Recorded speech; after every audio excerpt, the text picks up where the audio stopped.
Well, hello and welcome back to Chased by Grace, where we look at stories of people's lives where God's pursuing love and grace is on their life, people's stories and testimonies.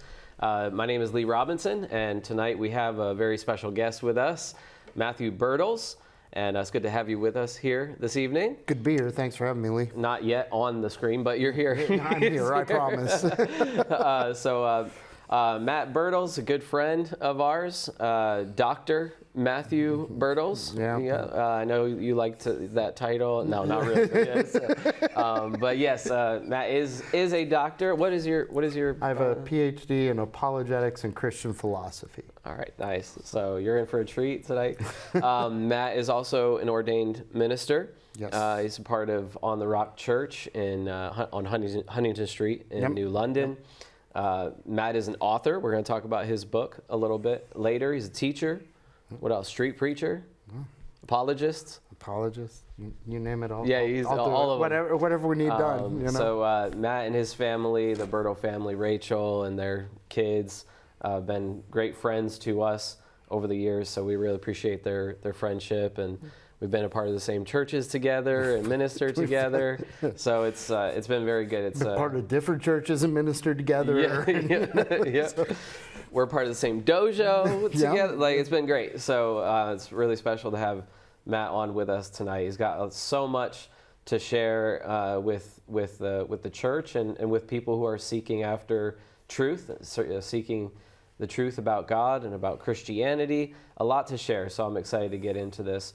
Matt did grow up and became an atheist, hardcore atheist, and so I'd like to talk about that as well and how he came to know Christ. So thanks for coming on. Hey, thanks for having me. Let's get into it. Sure. So why don't you just take a few minutes to talk about like where you're from and what your just a few minutes, like what your family life was like, and then we'll tie that into your beliefs and everything. I grew up in the Midwest between Ohio and Kansas. We kind of moved back and forth a little bit because Dad's job. He wasn't military or anything. Well, he was, but that was long ago and far away at that point. But he worked in aircraft industry, so he built airplanes for a living. But they were more of, my parents were more of free thinkers, if you will. They, just no real guiding principle there. It's just, do what you want, believe what you want. And I came down on the side of atheism as, hey, that seems to make sense to me. And I, went that way for quite a long while. Attended lectures by, Daniel Dennett, attended lectures by Richard Dawkins, got to hear Christopher Hitchens speak, and, these were my heroes. Right. And then it all changed. I mean, it was the same thing with me. I grew up in this area. My parents were both very consistent about one thing, is that I could believe whatever I wanted to. Yep. Which was totally fine until I actually believed something. then it was a problem. But I kind of had a different pathway than you, because I kind of just didn't really believe much of anything. Nothing strongly, right? It was just kind of the world, and So I'm curious as to like what specifically drew you to atheism. Was there any event in your life? There's no guilt in it. That's kind of what it really was, right? Is there's no real guilt in it, and my dad was more of the non-believer. He would call himself a lapsed Catholic, but he didn't have any real, there was no guilt, and if there's no guilt, then I can do whatever I want, and that appealed to me. And then when I would go and hear a Richard Dawkins talk or a Christopher Hitchens talk, it's not only is there no guilt to it, but there's a reason to be an atheist, and you start to believe the rhetoric, and as the rhetoric gets stronger and stronger and stronger, you start to get stronger and stronger and stronger in that rhetoric, and then you're before too long you're just spouting off the same rhetoric.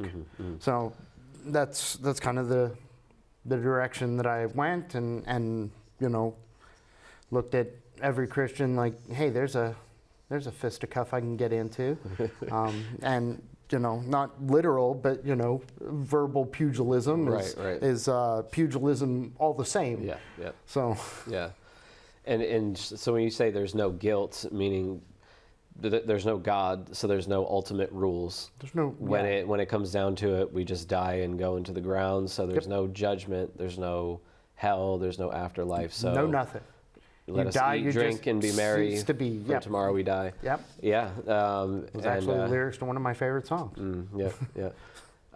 So was there, when you were an atheist, were there any specific truths or things that you held on to that really convinced you that you were on the right track? I felt like if you looked at the world, that you could see, hey, there's all this evil in the world, there's all this suffering in the world. Now these are, concepts that would eventually bring me to God, right? But I could see all this evil, all this suffering, all this pain, and just go, if your God's all good, where is he? Why all this? Mm-hmm. Why the nonsense here? Mm-hmm. I obviously look at that way differently now, mm-hmm. but that was kind of where I was. It's just, hey, problem of evil is it, and even today, it's still, to me, I think that's the strongest argument in favor of atheism. And obviously, I don't think that the logical problem is, but the fact that you can see, you see what we term as evil, and you go, where's God? Why is he not here? Mm-hmm. And to me, that's still, like, to this day, is the one argument that I don't think there can ever be a sound, see, gotcha there. Mm-hmm. Now, logical problem is a totally different problem. And we may get there, we may not, but, I just look at it and they call it the existential problem of evil, right? It exists, therefore, God's either not all good, not all loving, not all powerful. Yeah. Right. Well, maybe we should talk about that more at some point later on, because I would say that probably is one of the biggest hindrances to people coming to faith, and even people that are Christians experience the same thing. It's one of the biggest reasons that people leave the faith too. Right. And it's all over the Bible. It's kind of one of the themes that we've been on with this show is, David went through a lot of hard times in his life, right? And it was in the midst of all of that where he said, "Surely goodness and mercy shall follow me all the days of my life." And he saw the fulfillment. There was a promise. There was a challenge to God's love and God's faithfulness. It's the cross. Jesus on the cross. Yep. But there is eventually a resurrection. We got to have faith. Anyways, not to talk about we'll get there. But okay, so why don't you share about what led to the breaking down of the atheism and what go ahead. Okay, so it started with a girl. As it always does, right? I guess we could just probably end it right there. Started with a girl. Yeah. So eventually, I had seen her in a gas station. She worked there, and I would visit frequently. And finally, eventually, she's like, "Look, because I'm terrified of human interaction sometimes." She finally said, "Look, if you're going to ask me out, you have to take me to church on Sunday." And I was like, okay, I'm going to say what any self-respecting atheist would say is, sure, why not, right? And then, I'll take my notebook and I'll talk this crazy lady out of this crazy cult, and we'll be living happily ever after. Right. And then I went the first day, and I was like, well, there was nothing really weird there. Mm-hmm. I went the second time, and I was like, there's really nothing weird there. And it got to where she and I were hanging out after she'd get off work, but in the meantime, on the radio, because she liked to listen to the same radio station, it was 104.9 up in Hartford, or up in Middletown rather, and I would sit there and wait for her in the car and throw on the 104.9, and there was a Christian apologist who was on the radio at that time every evening. Like at 10 o'clock, 10 to 10:30 every evening, same guy. And he just started breaking down, all of the piece parts of my worldview, right? That, you can't be good without God, that there is no good without God, that there, and just breaking down piece by piece by piece. And I was like, yeah, but you see, I do good works, right?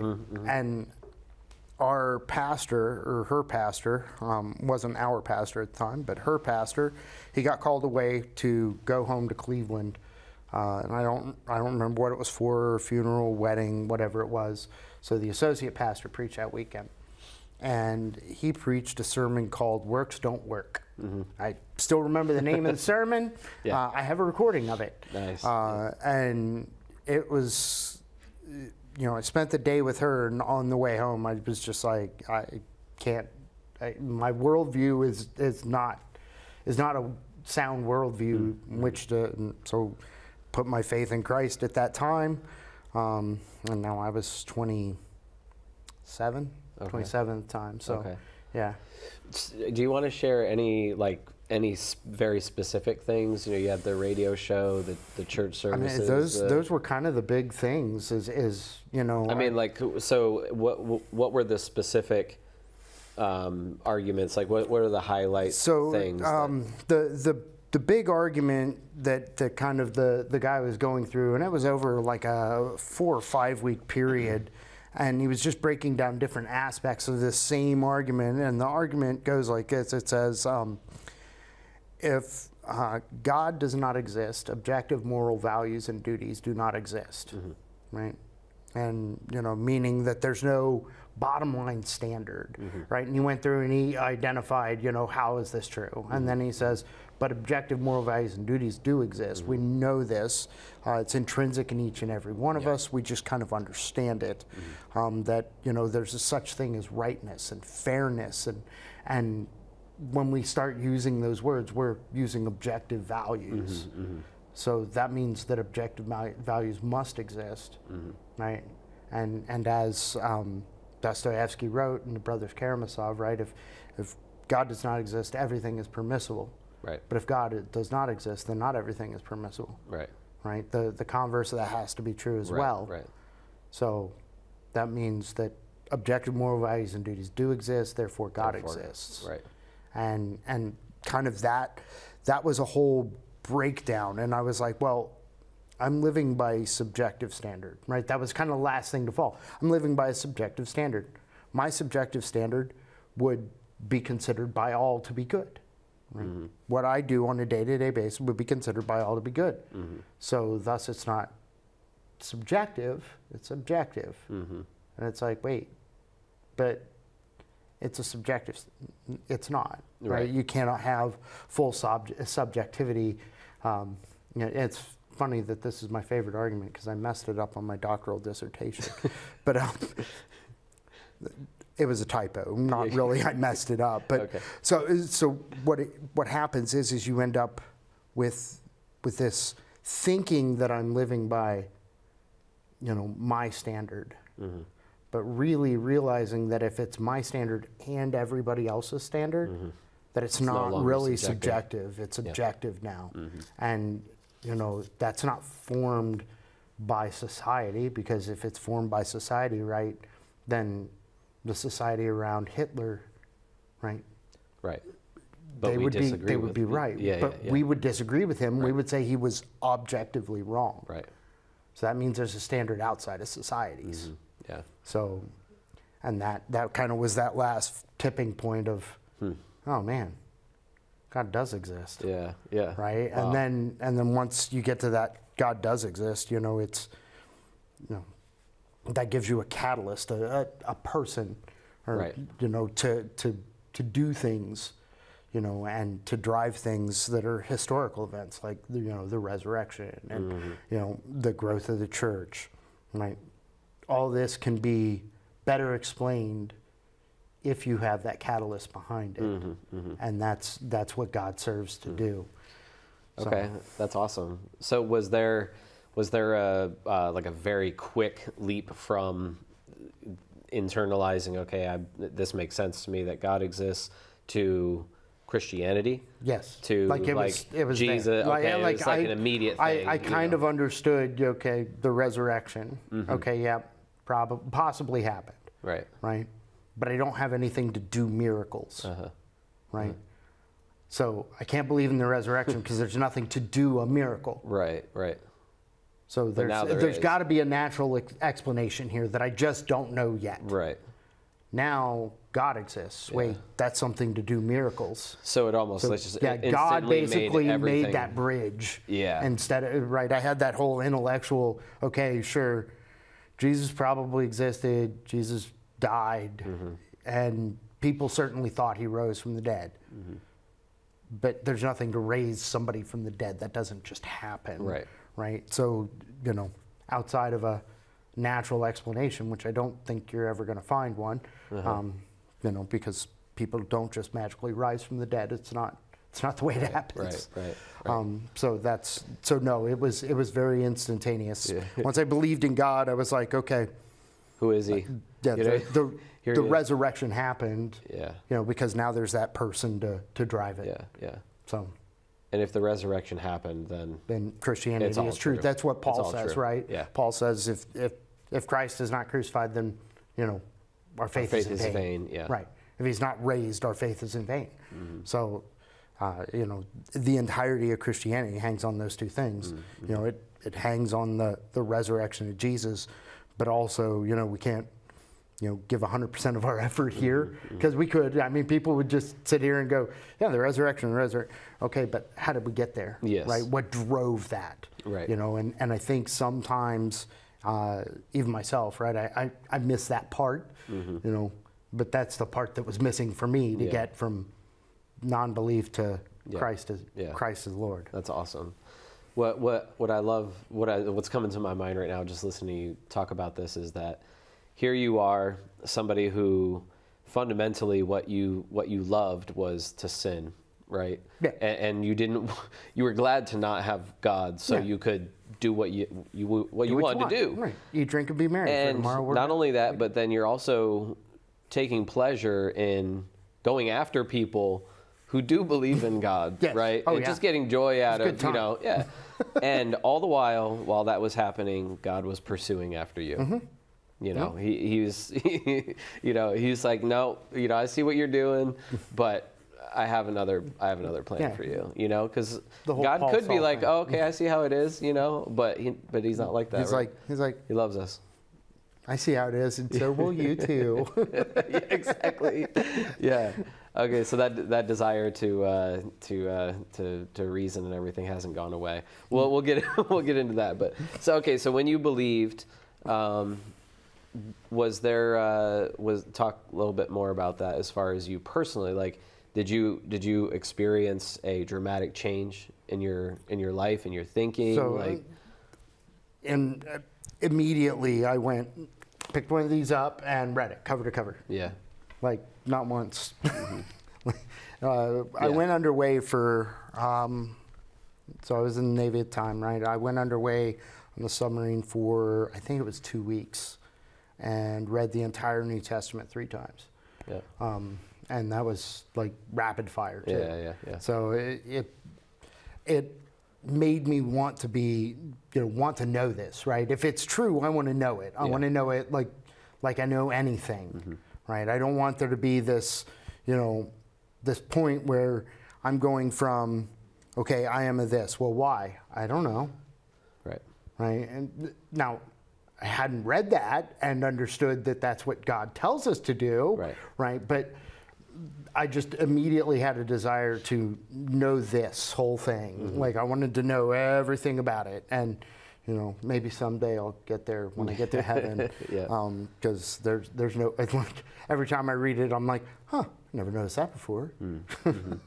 So one of the big things that you noticed was there was an immediate desire for the Bible, for God's Word. Yeah. Interesting. Yeah. That's one of the ways the Bible talks about, some people wonder if they know God or not. Well, one of the things you can ask yourself is, do I have a hunger and a thirst for the food, for the spiritual food, for God's Word? Was there a difference? You said before that you were moral. Was there a difference in your heart and as far as morals? I think that kind of came along more slowly, right? Immediately I wanted to know that. Yeah. And then kind of as I saw things in it, I'm like, oh, I'm doing this and I shouldn't be. Okay, well, I'm going to not do that anymore. Yeah. And, just, it was as I learned it, I changed what I was doing. I went a different path, than the direction I had been going in the past. So I think that the morals that were there. My mom's family was always Mennonites, right? They were Mennonites from way, way, way, way, way back. They came over here on boats as Mennonites, and they moved to Kansas as Mennonites, and they lived as Mennonites. They're Mennonite preachers in my family. I had no clue about this until many, many, many moons later. I have a family Bible that's like this big, right? So that part, it was kind of already there-ish, but it was just that finishing, it's kind of like when you do woodworking, right? You get the roughed in shape, and then you kind of finish it in, right? Yeah. That's more of what was happening as I was reading the Bible, is going, oh, this is not just what I'm supposed to do, but why I'm supposed to do it this way. So interesting how we have these different pathways. Because like for me, I was just not religious at all, and I was not a good person. I wasn't a good person either. Well, I wouldn't even have thought I was a good person, or had good morals. But when I heard the gospel and when I believed, it's just like my whole mindset and morals and like everything was just flipped upside down, just totally changed, And not that. What we're not saying is that we're perfect people or great. That's not what we're saying. What we're saying though is that the internal, the thinking and the heart desire and everything is, God. If you really encounter God, He will change you. He will definitely change you, starting on the inside and coming out. I love how it talks about refining, because you if you stick like a non-refined metal in, you can hear it groan. Right? You hear that creak, and that's like pain leaving, right? And that's, God is refining us. Right. Doesn't mean it's a nice, sweet process, right? No. Fire. Fire is involved, and sometimes a big fat hammer. Right? So, it's heat and a hammer. That's how you get the impurities out. Wow. Okay. Knowing you and having seen you, there's two big things that stick out to me when I think of Matt. One is apologetics, and the other is church history. Yes. And in your mindset, I'd like to get into both of those different things. Why don't we talk about apologetics first? Okay. Why don't you just what is apologetics? So and why is this meant such why has it been such a big deal for you? So apologetics is the study. Now it comes from 1 Peter 3:15, right? Contend for, that's Jude 3. Make a defense for the reason for the hope that is in you, right? Which is in 1 Peter 3:15. And then it says, yet do so with gentleness and reverence, right? Meaning, be nice. Be kind. Being nice is totally different. I agree. You're right. Be kind. I can be kind to somebody and not always be nice to them. But it means to have a kind of a reasoned answer, right? So a thought out answer, right? So the way I always take it is God exists, right? And we can know that God exists through the creation of the universe, through the fact that we have shared moral values throughout all of human history, let's see, cosmological, the beginning, right? Everything began to exist, that it's well ordered, it's ordered such that life would exist, and then that we all kind of have the same morals, right? And when we look at that, we look at the fact that God exists, and he has certain characteristics. He's timeless, he's spaceless, he's immaterial, he's sufficiently powerful for the creation of all time, matter, and energy, right? And then, and he's moral. He's perfectly moral. And then, God exists. Now, all I know at this point is that God exists. Now, the question is who is he? Well, Jesus says that he's him, okay? So we got to put him to the test. Right? The same that we would do if we were to be Muslims, right? We should put the claims to the test. Okay, Right. do the claims match the person? Right. Right. So Jesus says that that everything began to exist, began through him. Okay. In the beginning, God said, "Let there be light," and there was light. And then he said, "Let us make man in our likeness and in our image." Right. There's this plurality there. You already see it. Right. So you go verses 1 to 3. You see. In Genesis. In the beginning, God, Yeah, Genesis 1, 1 to 3, it says, "In the beginning, God created the heavens and the earth.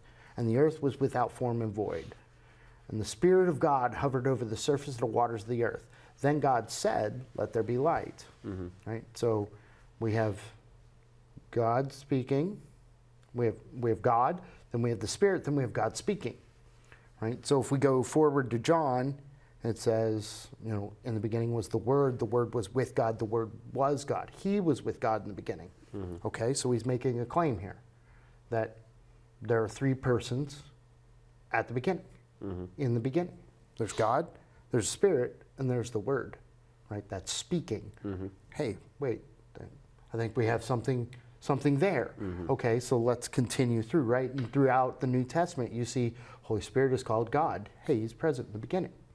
Jesus is called God, right?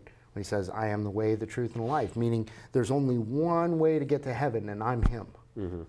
Okay? So now we've got to test, okay, you say that you are these things. Now, what signs did Jesus say that we would see these things? He says, "I give you nothing but the sign of Jonah," right? Jonah, now certain Jewish interpretations of the story of Jonah is that Jonah died when they threw him overboard and he was swallowed. He's dead. Yep. And then he comes back. Right. And he delivers a message. A message from the Lord. And I get a chuckle out of that because that's there's a VeggieTales joke. Right? Of course. And that's what he says. He says, "A message from the Lord." Yeah. So he comes and he delivers God's message. So Jesus says, "I'm going to die and I'm going to come back." Okay, so we see historically Jesus died. We see that he was buried in a grave. We see that on the third day his disciples claimed that he had risen from the dead. And we see that they did not change their story no matter the consequence for the duration of their lives, so much so that they were willing to die. Now, you could argue back and forth about whether or not all of them died. Some of them died, most of them died, whichever, right? They did live a mortal life and they did die in the end, right? All 12 of them, they are no more, right? Well, they are still, they're in heaven, but they were willing to die. That's what we need to be able to prove, right? Not that they did, just that they were willing. Right? And we can prove better some than others. So if you have these things, right, the claim of Jesus is that he rose from the dead. Now, you have to be able to explain these things, right? And that's, so the only thing that can explain all of these things in one statement, right, because that's what philosophy calls Occam's razor, right? Right. It's using the fewest, right, conclusions, right? Simplest explanation is generally the way that it's put, right? But using the fewest, assumptions, right? So if somebody says the swoon theory, they have to assume that he was able to recover quickly. Right. Yeah. Right. You have to, if it was a twin, you have to assume that the disciples didn't know that he had a twin. Right. And these are dudes who hung out with him. They knew his brothers, right? So that doesn't work. If you use they believed, right? They had hallucinations. Yeah. Now you have to get group hallucinations. Well, how big? Paul tells us in 1 Corinthians 15, he says that he appeared to more than 500 brethren at one time. Right. Now you got to get a group of 500 people to have the same hallucination. Right. Oh, and then you got to get Paul later on with the same hallucination. Right. That doesn't work, right? So that's too many assumptions. The only assumption that has to be made on the resurrection is that God exists. Right? Like I said, that was the one piece that was missing. Yeah. Right? So to me, apologetics is being able to defend that God exists and God raised Jesus from the dead.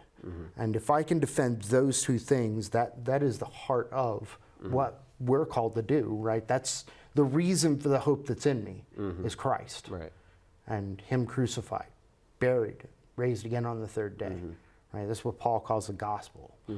So just when I think apologetics, that's generally what I think of. Now there's a second branch, we'll call it, of apologetics. It's called polemics, right? Which is more of the Jude 3. Jude 3 says we have to contend for the faith earnestly that was once for all passed down. And that is more of fight against other things, right? That's also 2 Corinthians 10, right? Where he talks about making, our battle is not a physical battle, but a spiritual one, right? But the words he's using there is we're going to show you what's true. We're going to give you this view of what you need to be believing in. And once you believe, then we're going to hold you accountable to that, right? So the point there is to look at people who aren't there and who are, or who think they're there, right? So this would be your Mormons, your Jehovah's Witnesses, your, those groups. And I would even throw Islam in, but that's a whole nother story for a whole nother time. But that's called polemics, which is like being actively against something. Right. One is defending it, right? And the other is fighting it. Yeah. Okay. So there's a general misunderstanding, I think, that people with Christianity, but also other religions, just when they say, I believe, like we believe something, that it's we're just like a blind faith. Yes. And there are some, maybe even many Christians who they just believe they're just a Christian or Catholic or whatever because they were raised that way. Yes. It makes them feel good or whatever.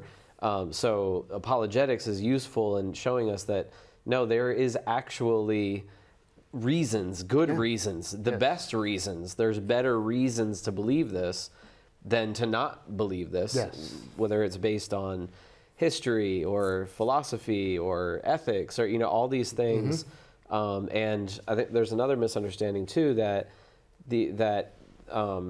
science or intellectuals are atheists, right? Yes. And then Christians are like redneck, uneducated people. Uneducated. Right. Yes. Right. But apologetics is, and what you're doing is it's showing, okay, that's definitely false too. Some of the smartest people in the world today and in the past not only were Christians, but said that it was the Christianity, it was the scriptures that led them to where they were. Great discoveries, and I don't know if you want to talk anything about that. So if you were to read Isaac Newton and read his writings, so Isaac Newton, we would all agree, is very brilliant human being, right. Way beyond his time, but he spent more time writing about who Jesus is than he did writing about mathematics or science. Yeah, you'd never get that idea from mainstream. If you listen to mainstream, you would never know that. But he wrote a lot more than one book, right? Where everybody knows, okay, Principia Mathematica, that's the foundation of modern day, mathematics and science and physics. But it goes much more than that. He talks about that driving force that caused him to want to study, right? And C.S. Lewis said, brilliant men throughout history have become, or they wanted to learn more. They wanted to know more of who God was. And so they became scientific. So they could study God because they expected to see order in creation because they knew the one who created it.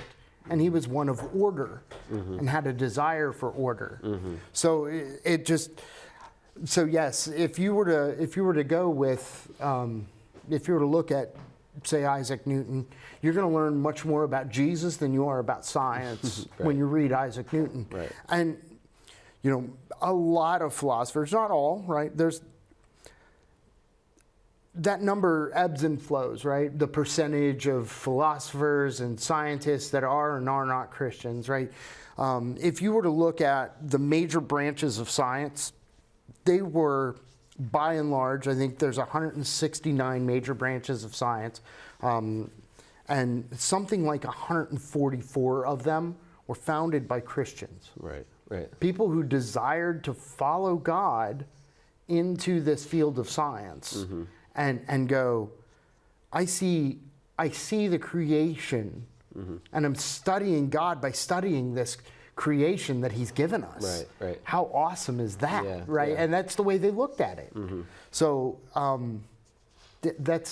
I think that's kind of, to me, that's really cool to be able to look at that and go, wow, those guys are smart. Yeah, yeah. Well, and it goes against what we're taught nowadays is just what we were saying, is that, you know, the dumb, ignorant people believe, and the smart people are atheists. But as you look into it, there's not a contradiction between faith and science, or faith and truth. It's actually quite the opposite. And I often hear you saying, you know, the great commandment is to love the Lord your God with all your heart, all your mind. You know, so we're not supposed to just have a blind faith, but use our minds to discover who he and is, to dig deep and to see that there are good reasons for what we're believing in. Absolutely, and you know, I love that you bring that point up, right? So we talk about believe, right? And that we have this very minuscule version of what that word really means in English, right? Because in English, it could mean this blind, okay, I'm trusting you, I believe you, right? And it's never meant to be a blind faith. It's meant to be, you know, and trust. Yeah, it's trust and dependence. And, you know, I love Hebrews 11:1. It says, faith is the substance, hey, there's something to it, of things hoped for, the evidence of things not seen. So there's something that's testable and there's something tested within faith. Right. It's never meant to just be this blind obedience to, hey, I don't know whether God exists or not, but I'm going to believe in it. We're not really called to have that anyway, right? Even in the Old Testament, right, with Isaiah, in I think it's Isaiah 1:18, he says, come, let us reason together. Though your sins are like scarlet, I will make them white as snow. Right? So reasoning and using your brain and your faculties to understand who God is, right? God never calls us to not grow in our understanding of him either, right? He calls for us to continue to grow in our understanding and knowledge of him. So it's intrinsic in the faith that we are, the faith meaning the belief structure that we have, that we are to build up our faith continually. And it's not, you know, it's not like, oh, I've got all the faith I started with. It's, okay, I know more about who God is, and by knowing more about who God is, I understand more about, you know, what he wants me to do, right? And what he's calling each and every one of us to do. And it's kind of cool to really study it and look at it in that light, because when you really understand what that word means, it's something completely different. Right. So you have a book with you when we talk about apologetics. Sure. So Matt authored this book, Mere Apologetics. You want to talk about that a little bit? Sure. So this is kind of the last chapter to my dissertation. So my dissertation was on the use of early Christian writers to defend the faith against outside groups. And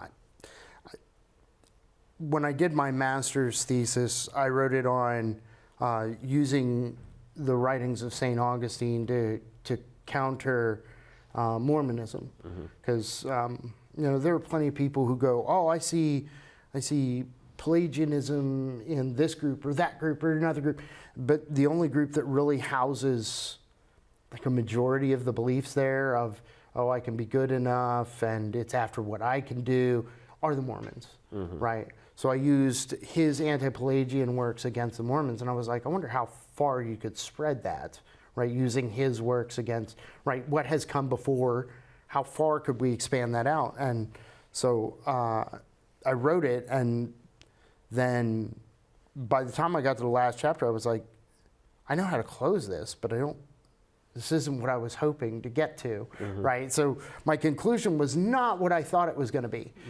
So even if you read like the little blurb in the front of it, I've still got a copy of it somewhere, saved somewhere, but it's, you know, we're going to use their writings to do it. But really what they did is they defended everything based on something that's known as the Roman symbolum, right, which is the old Roman symbol, which was first kind of coined in a guy named Irenaeus's writings. He called it the rule of faith, right? And so they defended it from that position. So what I did is put that to the test at the end of it and said, hey, you know, this old Roman symbol, that could be used to defend the faith. And that's what I did with this. And the old Roman symbol we now know as the Apostles' Creed. So it's can we defend each of the points of the Apostles' Creed? And if we can do that, then we can defend the whole of our faith, right? The essentials, if you will, right? We get, you know, often in Christianity, we get nitpicky about little side issues, right? And everybody's got their camp that they're in. But the goal is for, you know, you could be, you know, free will, you could be, you know, Calvinist, you could be whatever. You could pick this up and use these keys basically to defend the Christian faith regardless of which of those camps you're in. Because we all believe the same key functions of who Christ is and what he has called us to do. We believe in who God is and that he created everything, and that, you know, we believe in Jesus Christ, who's, you know, his only son and our Lord, and that he was conceived by the Holy Spirit, born of the Virgin Mary, right? So these things are defensible. We can look at them historically, and I love the Virgin Mary one because there are, granted, there aren't writings that are like, oh yeah, she was a virgin, that are historical, but there are historical people who said, oh yeah, well, his father had to have been a Roman soldier or something, right? Meaning we don't know who the father was. Right. Well, so if you don't know who the father was, and we have good reason to believe, you know, in the life and the divinity of Christ, then if God's word says, hey, it's, you know, it's a virgin birth, why not believe that? What cause do we have to not, right? And people will be like, well, it'd be, you know, that'd be weird, God getting a woman pregnant. Yeah, any weirder than him raising a guy from the dead? Right? So is it any further fetched? Well, we have that catalyst to do these things, right? So we already established that in defending who God is, right? So, and it goes through, you know, the whole Jesus was born, that he, you know, that he lived, that he was crucified by Pontius Pilate, right? It even says that in the creed. Old Roman symbol, Tacitus, right? You know, wait, Tacitus, he's a Roman. Well, yeah, he talks about that, right? So, you know, we can defend that historically. We can defend, you know, the empty tomb. We can defend, you know, the disciples believed they saw him again, right? We can defend the resurrection, the Holy Spirit, the Holy Catholic Church, right? The little c Catholic, meaning throughout all, right? Which is what that word means. The Holy Catholic Church, communion of saints, forgiveness of sins, resurrection of body, and life everlasting, right? So we can defend these things from, you know, history, from philosophy, right? And then for that last section, we can defend it right here, right? Because we've already established that this is trustworthy. It's a trustworthy source. Right. It got the two big things right. Yeah. Yeah. Right? So I can trust it for the little things. Right. Right. So, and that's really what this is about. Is about kind of a way that we can defend our faith and what we believe. Okay, where can people get that? If They can get it on Amazon. They can get it on, I think Books A Million still has it on their website. Okay. Anywhere you can buy books. Yeah. You definitely have to order it because nobody carries it in stock. So Okay. that's okay. And thanks for talking about that. So, and you also have a YouTube channel, I do. Apologetics. It's called Mere Apologetics. If so. you type it in, it's the one with the little Greek writing on an old papyrus. Yeah. It looks like a circle out of that. And we so still go through teaching apologetics, also sermon series. Anytime I'm asked to preach anywhere, I will. So I'm not afraid. Another thing I wanted to mention too is Matt did a public debate a few years back that's on that channel. on your channel with Dennis Himes. He's an atheist, and locally here we had a public debate. Does the Christian God exist? Yes. And it was very informative. It was a great time. So it was a good time. I encourage you, if you want to see a Christian and an atheist debating this topic, go on there and check out that video. All right, so let's talk a little bit about church history. Sure. So I know you can talk forever about church history, but church history, like apologetics, is a subject that many Christians nowadays are not very well informed about. Yes. There's even portions of the church, of Christianity, that kind of downplay church history and kind of discourage people from getting into church history. So there's a lot of history there. It's about 2,000 years. Yeah. But what was it about church history that kind of got you passionate about it, and why is it so important for a Christian? So I got into church history. We refer to things in common nomenclatures like gateway drugs, right? So I had to take, when I was doing my MDiv, which is a Master's of Divinity, I had to take a class in church history. And it was a choose your own adventure type of class, right? So you had your basic books you had to have, but then it was a choose one of these 5. Right. So me being the individual that I am, I went, which one's cheapest? And it turned out that the cheapest book on there was a book called Augustine as Mentor by Ed Smither. Wonderful book. I loved it. And like it made the way he wrote made like Augustine come to life. And I was like, I need to know more. Right? So then I went to the pastor at church and said, hey, I need books by this guy. What do we got? Right? And I'm talking by Augustine or about Augustine, anything. I want to know this guy. He's like, well, we don't have much. We've got his Confessions. So I read his Confessions twice, and then I was like, I need more. All right. And then at the tail end of the class, the professor was like, hey, for this final paper, you're going to want this resource. And he sends me a resource. It's the Encyclopedia of Augustine. It's basically everything that he wrote about and what he believed on it and where you could find the references. And I was like, so I borrowed it from UConn's library and just devoured it. And I loved it. And I was like, oh, man, I need more of this. And then, so I just kept reading about him. And then I started reading books by him, about him, like anything I could get my hands on.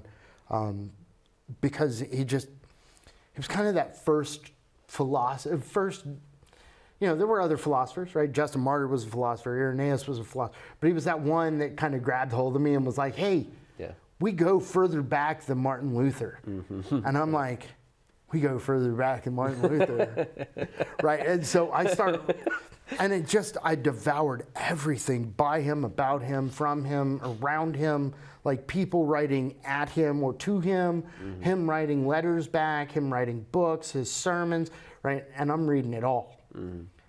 And then, so I wrote my doctoral dissertation on Augustine, and then one of my advisors said, hey, there's still another 300 or so years to go back, 350 to go back. And I'm like, okay. So I start going back and I start getting more. And then I get into the Apostles' Creed at the tail end of my dissertation. And then I start getting back further, and I'm at Irenaeus. And then when you find out that Irenaeus is a disciple of a guy named Polycarp, who's a disciple of a guy named John, who's a disciple of a guy named Jesus. Right. It's like, we have an entire chain. Like, this is an entire teaching chain from John all the way out. And we can get it to 325. Now we've got our first Bible. Right. We can go, hey, the words in the Bible didn't change. Nobody's monkeyed with it, right? You hear the telephone game thing all the time of, oh, well, it was just this person whispered to this person. But you have John's chain, you have Matthew's chain, you have Peter's chain, and you just follow them all down. Paul's chain, and you're like, they all say the same thing. Right, right. They're all saying the same thing. By 300, they're all saying the same thing in Europe, in Asia, in Africa. Like, it's everywhere. You can't just recall it all and be like, LOL, JK, bring it all back. We're going to burn it all and start over. Right. They didn't do that. Right. It went, and it went out. And we can know 100%, like 99.8. Yeah. Okay? So Christianity wasn't like a group of guys at some point that got in a room. It was like, let's create this thing. No. Yeah. No, and that's, but realizing that made me go, okay, well, I want to see the chain. Right. I want to see, how did this guy handle it versus this guy? Who was he going against and who was he going against, right? This guy's going against the Gnostics. This guy's going against just straight up heathens and pagans. What are they doing different? What are they doing the same? Right? And that, and then reading things like Adversus Heresias, which is Against All Heresies by Irenaeus, one of my favorite books, and kind of what I'm modeling the next one after is hey, these guys are missing a mark over here, and they're going this way and that way and the other way, and it all stems from the same thing, but it's all gone weird. Yeah. Right? And, in America, we had the same thing. It went this way and that way and this way and that way, and it all stemmed from this central Christianity, but it all just got weird. So it's kind of doing the same thing that he did and saying, hey, why did we get weird? So it's not directly, I'm using church history to do it, but I'm studying the way they did things, and I'm trying to do things the way they did it, right? So it's not a word for word, right? I'm not going, hey, Mormons, here it is right here in Irenaeus. No, I'm going, Irenaeus said, okay, you got to counter them. Here are the big things to look out for. Hey, here are the big things in Mormonism. Look, they're on that list. Right. Okay, well, here's how I counter them. Right. So that's kind of how it's driven me into apologetics and church history at the same time. Yeah. So the more that we're learning about what actually happened in those early years, I mean, hundreds of years, the more you're seeing dots being connected, that this thing, using the Bible's terminology, this wasn't done in a corner. No. And it was written about. Like, we have evidence of all of this. It's all out in the open, right? And it really came to life to me one day. The Bible did. A friend of mine and I were talking and found a papyrus, like a legit Coptic papyrus, and I was like, dude, this is the Word of God from 350. This is cool, right? And just like holding that and going, that's history alive right there. Or holding a first century die in my hands and going, this could be one of the ones they used to cast lots for Jesus' clothes. Right. So it's seeing the Bible come alive in those ways. Yeah, that's awesome. Our time is out, but.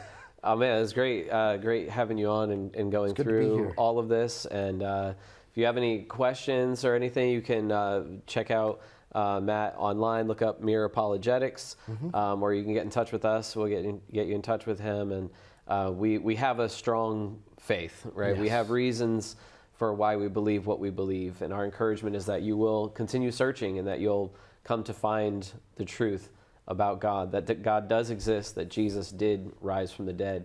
So thank you for tuning in tonight. We'll see you next time. God bless. Thanks.